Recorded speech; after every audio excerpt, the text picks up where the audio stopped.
Hello મિત્રો, આ વાત મુંબઈમાં રહેવાવાળા એક એવી સ્ત્રીની છે જે મધ્યમ વર્ગ પરિવારથી છે. તેનું નામ રોશની છે. રોશની સ્વભાવથી ખૂબ જ સંસ્કારી અને સામાજિક છે. તેની સુંદરતા અને વ્યક્તિત્વ એવું છે કે લોકો તેની પ્રશંસા કર્યા વિના રહી શકતા નથી. તેનો ગોરો રંગ, કાળી આંખો અને આકર્ષક વ્યક્તિત્વ તેને વધુ ખાસ બનાવે છે. રોશનીને લગ્નને 6 વર્ષ થઈ ચૂક્યા છે. તેના પતિનું નામ પ્રેમ છે, જે એક મલ્ટીનેશનલ કંપનીમાં કામ કરે છે. લગ્ન વખતે રોશનીની ઉંમર 25 વર્ષની હતી અને હવે તે 30 વર્ષની થઈ ચૂકી છે. તેમને એક પુત્ર પણ છે, આરવ, જે સ્કૂલમાં ભણે છે. એક બાળકના જન્મ પછી રોશનીનું વ્યક્તિત્વ વધુ પરિપક્વ અને આત્મવિશ્વાસથી ભરેલું થઈ ગયું છે. પોતાના પરિવાર અને જવાબદારીઓ તે સારી રીતે સંભાળી રહી છે. રોશની પોતાના પતિ પ્રેમને ખૂબ જ પ્રેમ કરે છે. તેનો પ્રેમ એકદમ ગાઢ છે અને તે પોતાના લગ્ન જીવનથી ખૂબ જ ખુશ છે. આરવના સ્કૂલમાં એક ક્લાસ ટીચર, જેનું નામ રજત છે, તેની ઉંમર 35 વર્ષની છે. તે રોશનીની શાલીનતા અને વ્યક્તિત્વથી ખૂબ જ પ્રભાવિત છે. રજતે ઘણીવાર રોશની સાથે વાત કરવાની કોશિશ પણ કરી, પણ રોશની તેને હાવભાવ અને તેના વર્તનથી સારી રીતે વાકેફ હતી. તેથી તે હંમેશા તેને અવોઇડ કરતી હતી. જોકે રોશની તેના પતિ અને પરિવારને પ્રાથમિકતા આપતી હતી. અન્ય કોઈની તરફ ધ્યાન આપતી ન હતી. એક ગૃહિણી તરીકે રોશનીનો દિવસ હંમેશા વ્યસ્તતા સાથે શરૂ થતો હતો. સવારે ઉઠીને તે તેના પતિ પ્રેમ અને પુત્ર આરવ માટે નાસ્તો તૈયાર કરતી. જ્યારે તેઓ તેમના કામ પર જતા રહેતા, પછી રોશની ઘરના બધા કામો પૂરા કરીને ક્યારેક ટીવી પર પોતાની મનપસંદ સિરિયલ જોતી, તો ક્યારેક ન્યૂઝપેપર વાંચતી હતી. રોજ સવારે લગભગ 9 વાગ્યે દૂધવાળો ગોપાલ દૂધ આપવા આવતો. ગોપાલ 40 વર્ષનો હતો, દેખાવમાં સાધારણ અને સ્વભાવનો થોડો ચંચળ. તે પોતાની વાતોથી અને વ્યવહારથી લોકોનું ધ્યાન ખેંચવાની કોશિશ કરતો. જ્યારે તે પહેલી વખત રોશનીના ઘરે આવ્યો હતો, ત્યારે પ્રેમ તેને પરિચય રોશની સાથે કરાવ્યો હતો. આ ઘટના ત્યારની છે જ્યારે રજાનો દિવસ હતો. ત્યારે પ્રેમ ગોપાલને ઘરે લઈ આવ્યો હતો. ઘરે પહોંચીને પ્રેમે દરવાજાની ઘંટડી વગાડી. અંદરથી રોશનીનો મધુર અવાજ સાંભળ્યો. રોશનીએ પૂછ્યું, કોણ છે? પ્રેમ બોલ્યો, હું છું. રોશની, દરવાજો ખોલ. રોશની ઝટથી કિચનની બહાર આવી અને દરવાજો ખોલ્યો. ડાઇનિંગ રૂમમાંથી પસાર થતા મેઇન ગેટનો દરવાજો આવતો હતો. જ્યારે દરવાજો ખુલ્યો તો ગોપાલે પહેલી વખત રોશનીને જોઈ. રોશનીએ તો તે દિવસે સુંદર મજાની લાલ રંગની સાડી પહેરી હતી. તેની સાદગી અને આત્મવિશ્વાસે તેને વધુ ખાસ બનાવી હતી.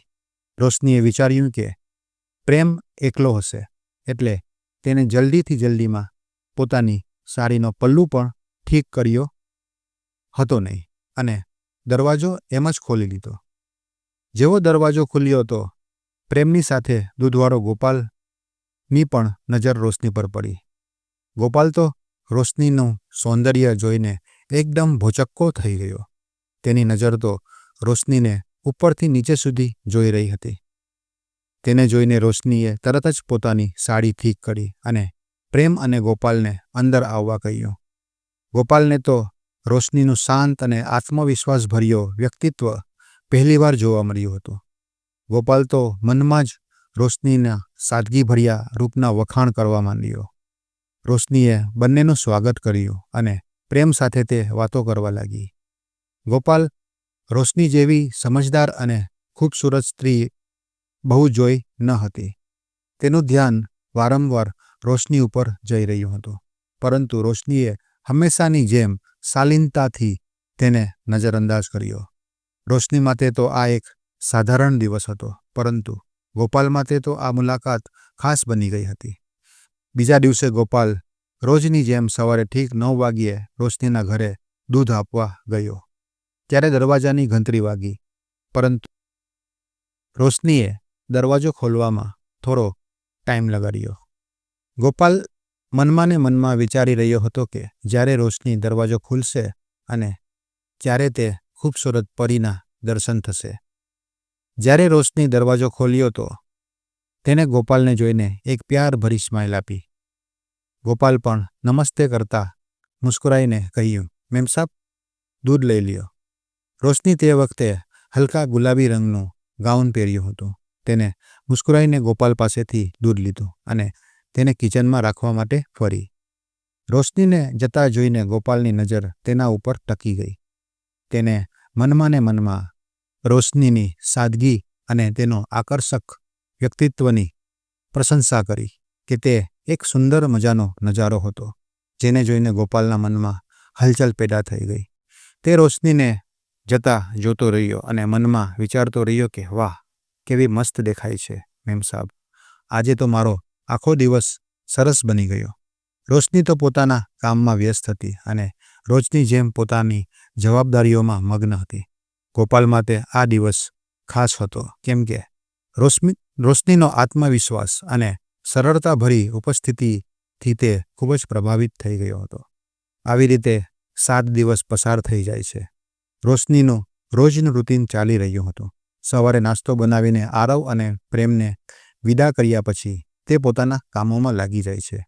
તે દિવસે રોશનીને બેંક જવાનું હતું, તેથી જલ્દી પોતાના ઘરનું કામ પતાવ્યું અને તૈયાર થવા માટે બાથરૂમમાં ચાલી ગઈ. થોડા સમય પછી તે લાલ સાડી પહેરીને બહાર આવી. સાડીમાં તેની સાદગી અને આકર્ષક તો જોઈને જ બની રહ્યું હતું. રોજની જેમ સવારે ગોપાલ દૂધ લઈને આવ્યો. 9:30 વાગ્યે તેમણે દરવાજાની ઘંટડી વગાડી. રોશનીએ દરવાજો ખોલ્યો અને દૂધનું વાસણ લઈને ઊભી રહી. ગોપાલ રોજની જેમ રોશનીને જોઈ રહ્યો હતો, પરંતુ આ વખતે તેની સાદગી અને આત્મવિશ્વાસે ગોપાલને ખૂબ જ પ્રભાવિત કર્યો. રોશનીએ આ બધું નોટિસ કર્યું નહીં. તે તો ફક્ત નજર પોતાની નીચે કરીને દૂધનું વાસણ લઈને ઊભી હતી. ગોપાલે તે દિવસે એક એવી વસ્તુ જોઈ જે બહુ ઓછા લોકોને જોવાનું નસીબમાં હોય છે. રોશનીને રેશમી સાડીમાં જોઈને ગોપાલ બીજી દુનિયામાં ખોવાઈ ગયો. સામાન્ય રીતે રોશની મોટેભાગે સાડી પોતાની નાભી ઉપર રાખતી હતી, પરંતુ તે દિવસે તે દૂધવાળાનું ભાગ્યશાળી દિવસ હતો. ગોપાલનું ધ્યાન વારંવાર રોશનીની સાડી અને તેના પહેરવેશ તરફ જતું હતું, પરંતુ રોશની હંમેશાની જેમ પોતાના કામમાં મગ્ન હતી. તેની સરળતા અને શાલીનતાથી ગોપાલ તેની તરફ આકર્ષિત થતો હતો, પરંતુ રોશનીએ આ બધી બાબતોની કોઈ પણ પરવા હતી નહીં. ગોપાલ મનમાં ને મનમાં વિચારી રહ્યો હતો કે કાશ મારી પણ કિસ્મત એવી હોત કે મને પણ રોશની જેવી સંસ્કારી અને સૌમ્ય પત્ની મળી હોત. તે રોશનીની સાદગી અને તેના વ્યક્તિત્વથી એટલો પ્રભાવિત હતો કે તેને પામી લેવા માંગતો હતો. જ્યારે તે આ વિચારોમાં ખોવાયેલો હતો ત્યારે રોશનીએ હલકેથી તેને કહ્યું, ગોપાલ કાકા, ક્યાં ખોવાઈ ગયા? તમે જલ્દીથી દૂધ આપો, મને મોડું થાય છે. ગોપાલ અચાનક પોતાના ખયાલોમાંથી બહાર આવ્યો અને બોલ્યો, મેમ સાબ, હમણાં આપું છું. દૂધ આપ્યા પછી ગોપાલ હવે બીજા ઘરે જવા માટે તૈયાર થયો. જેવી રોશની દૂધનું વાસણ લઈને કિચન તરફ ગઈ તો ગોપાલ રોશનીની ચાલને જોઈ રહ્યો હતો. કેવી ઠુમક કરીને ચાલી રહી હતી. તે એકદમ અદ્ભુત નજારો હતો. તે એક અદ્ભુત દ્રશ્ય હતું, જેને જોઈને ગોપાલ મનમાં ને મનમાં સપના જોવા લાગ્યો. રોશની પોતાના કામમાં વ્યસ્ત હતી અને તેની સાદગીએ ગોપાલને ફરી એકવાર વિચારવા પર મજબૂર કરી દીધો કે આવી ગરિમા બધા પાસે નથી હોતી. ગોપાલ રોજ સવારે રોશનીને જોતો અને તેનાથી વધારે તે કરી પણ શું શકતો હતો. તેના માટે તો આટલું જ કાફી હતું. ગોપાલને સમજાયું કે તે રોશનીની સાદગીથી કેટલો પ્રભાવિત થયો હતો અને ઘરે પાછા ફર્યા પછી તે રોશની વિશે વિચારતો હતો કે દુનિયામાં કેટલા બધા લોકો અલગ અને ખાસ હોય છે. ગોપાલ રોશનીને સવારે જોતો અને રાત્રે જ્યારે તે પોતાની પત્ની સાથે રહેતો હતો, તે રોશનીને ખયાલોમાં મહેસૂસ કરતો અને રોશનીની કલ્પના કરતો તેની પત્નીમાં અને તેની સાથે પ્રેમ કરતો. તેની પત્ની એક સાધારણ અને ઈમાનદાર સ્ત્રી હતી, જે ઘરના બીજા કામોમાં વ્યસ્ત રહેતી હતી. પ્રેમ અને રોશની એક 5 માળાના એપાર્ટમેન્ટમાં રહેતા હતા. આ એપાર્ટમેન્ટ લક્ષ્મીદાસનું હતું, જે લગભગ 60 વર્ષનો બુઝુર્ગ હતો. લક્ષ્મીદાસનો રંગ કાળો અને માથા ઉપર તાલ હતી. તે એક સાધારણ ખેડૂત પરિવારથી હતો. તેમની પત્નીનું ઘણા વર્ષો પહેલાં જ મૃત્યુ થઈ ચૂક્યું હતું અને તેનો છોકરો અમેરિકામાં અભ્યાસ કરી રહ્યો હતો. લક્ષ્મીદાસની ઉંમર 60 વર્ષની હતી, પરંતુ તે ખુદને જવાન સમજતો હતો.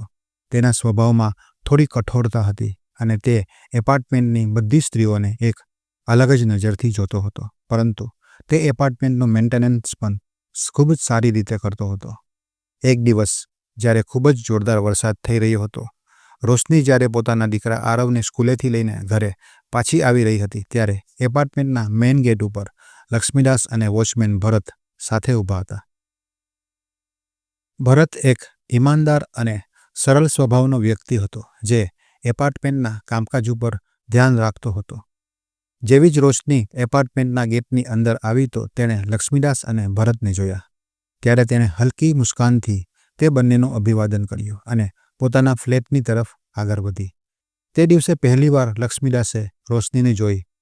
રોશનીની સાદગી અને ગરિમાથી તે ખૂબ જ પ્રભાવિત થયો. લક્ષ્મીદાસે ભરતને પૂછ્યું કે, ભરત, આ સ્ત્રી કોણ છે જે બાળક સાથે ઉપર ગઈ? ભરતે જવાબ આપ્યો કે, સર, આ તો પ્રેમ સાહેબની પત્ની છે, જે 3જા ફ્લોર ઉપર રહે છે. લક્ષ્મીદાસને યાદ આવ્યું કે તે પહેલા પ્રેમથી મરી ચૂક્યો છે, પરંતુ રોશનીને તેણે પહેલીવાર જોઈ. તેણે કહ્યું કે ઠીક છે, પ્રેમ અને તેના પરિવારનું ધ્યાન રાખજે. તેને કોઈ પણ ચીજની કોઈ પણ પરેશાની ના થાય. ભરત બોલ્યો, જી સર, બિલકુલ, હું ધ્યાન રાખીશ.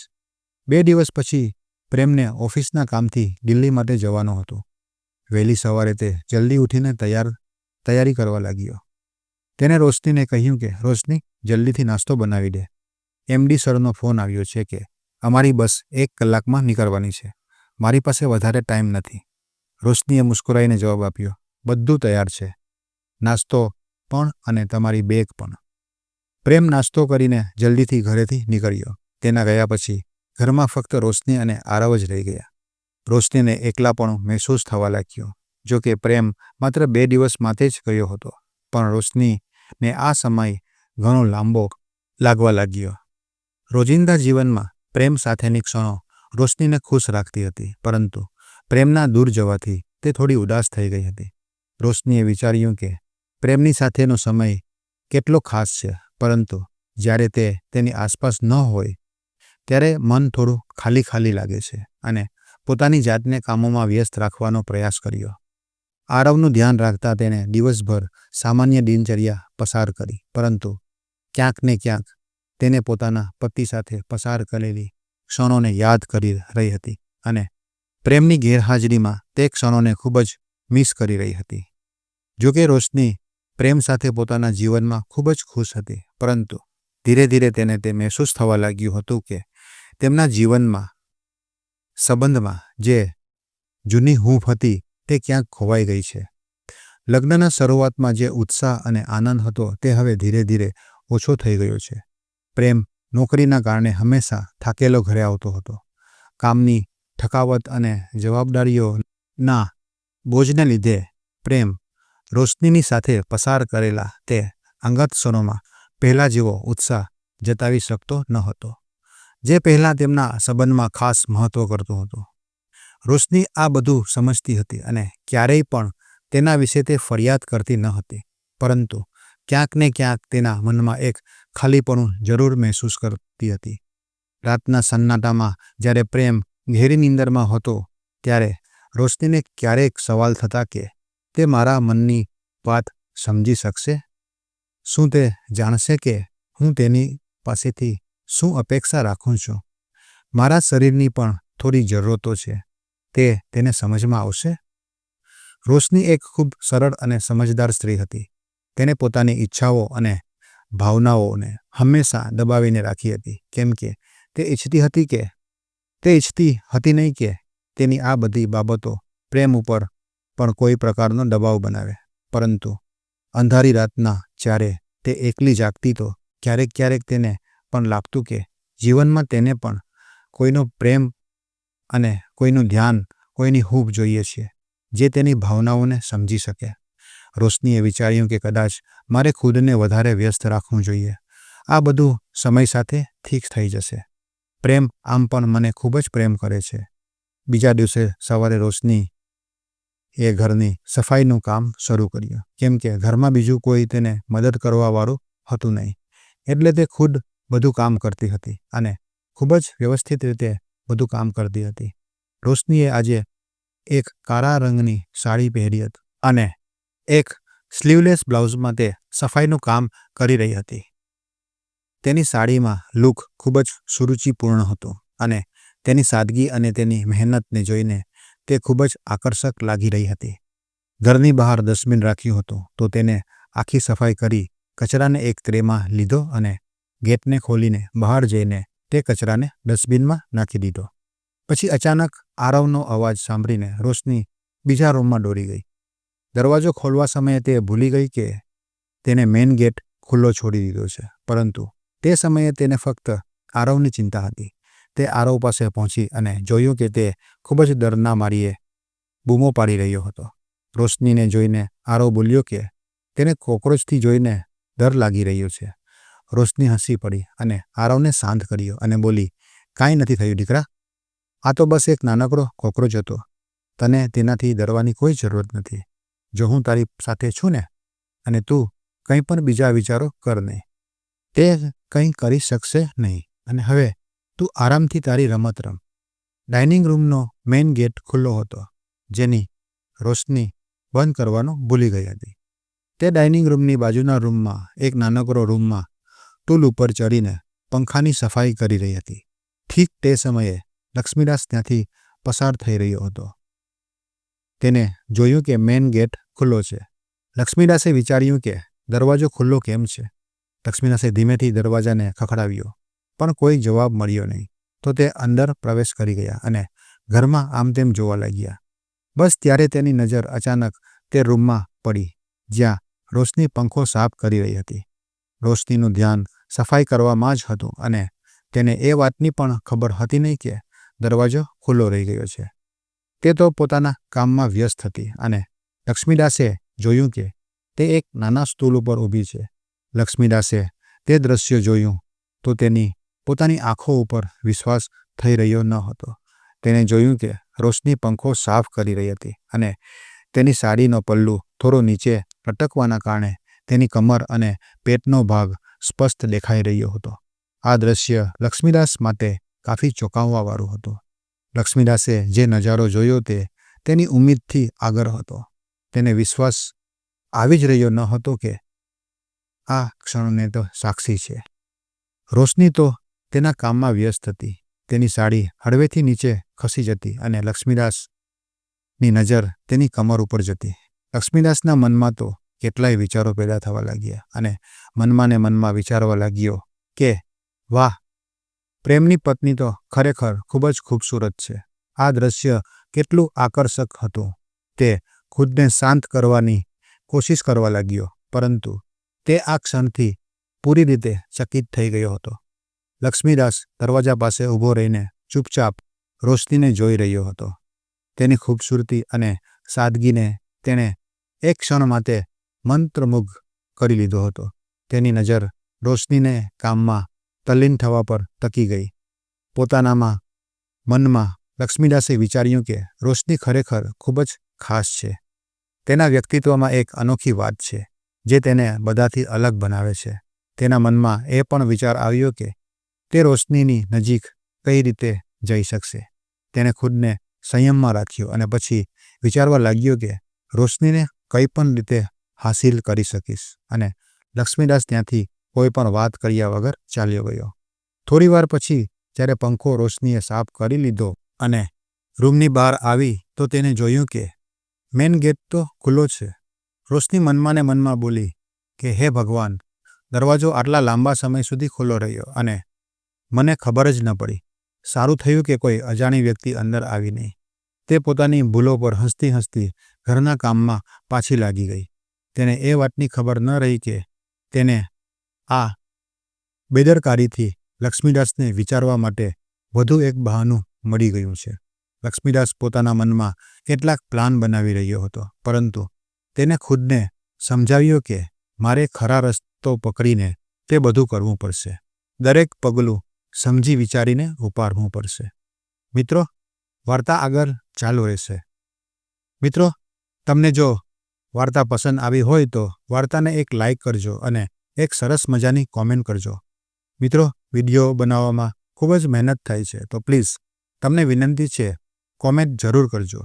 જે કંઈ પણ તમારો સુઝાવ હોય તે મને કોમેન્ટમાં જરૂર જણાવજો અને આ વિડીયોને તમારા મિત્રો સાથે શેર પણ જરૂર કરજો. અને જો ચેનલ ઉપર નવા આવ્યા હોય તો ચેનલને સબસ્ક્રાઈબ પણ જરૂર કરી દેજો. આ વિડીયો જોવા બદલ તમારો આભાર. તો મળશું આપણે બીજા ભાગમાં. ધન્યવાદ. જય શ્રી રામ.